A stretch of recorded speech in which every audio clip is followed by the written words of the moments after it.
This is Bill at Highland Hill Farm, and today I'm going to show you how I believe Oroville Dam should be repaired. Oroville Dam has a spillway, and then it also has an emergency spillway.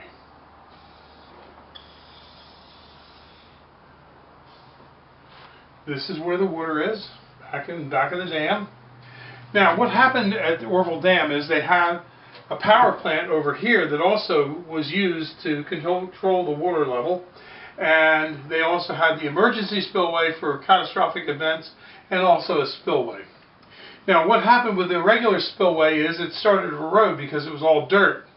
So they used the emergency spillway, and the emergency spillway developed a problem, and it started an erosion that crumbled the rest of the spillway and ate away part of the hill and deposited 1 million tons of debris in the river, blocking the Hyatt power plant and the discharge from the Hyatt power plant. So basically they ended up with no way to drain the water except the emergency spillway, which was highly eroded.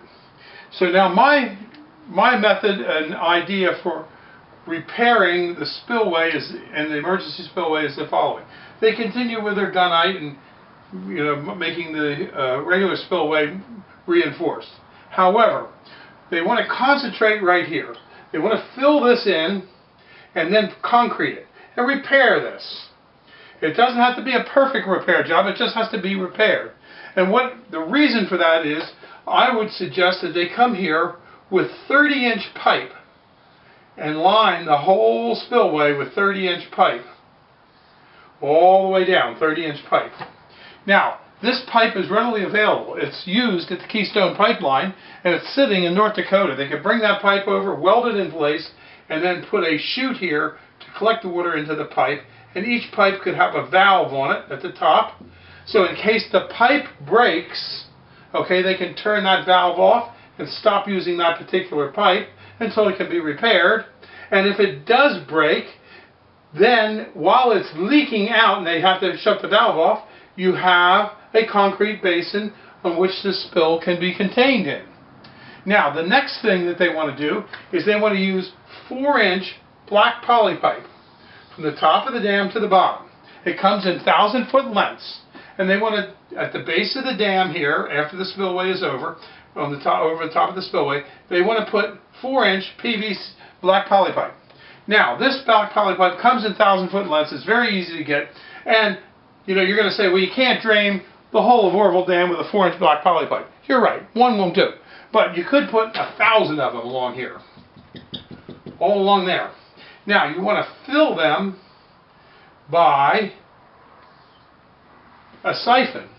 You can make a 4-inch siphon to fill it, and when the water level starts to rise in the dam, it gets up close to the top of the dam, you start to take it out with the 4-inch siphons into the 4-inch poly pipe.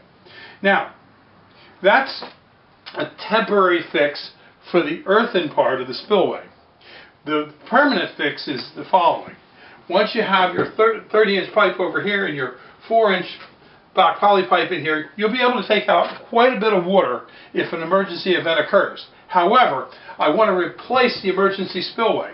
But now when it's replaced, I want to replace it instead of 1 spillway, I want them to create 12 spillways. And have the spillways filled below the emergency dam. Now, what happens here when they fill these spillways with water? Each of them will have a valve here. In case one of the spillways develops a leak, like it did over here in the emergency spillway, you can turn it off. So you can have 12 different spillways here, or more if you want, and they can carry quite a bit of water just like this emergency spillway. And what will happen is you have redundancy in your system, because if you get a break, you can turn it off and go to the next one. And you can still have black poly pipe if you want to put the hillside with black poly pipe and have that as a tertiary way to get water out in an emergency, so be it. But you can certainly send a lot of water down those spillways through this type of system. And the spillways can also be put in use by a siphon if the water doesn't come up. And that's my solution for Oroville Dam. If you have a better one, please let us know. And let officials in California know that there are other options available for fixing the Oroville Dam. This video was produced at Highland Hill Farm. We grow and sell screening and buffering trees in Bucks County, Pennsylvania. And these are our green giant arborvitaes. Call us for your screening tree needs at 215-651-8329.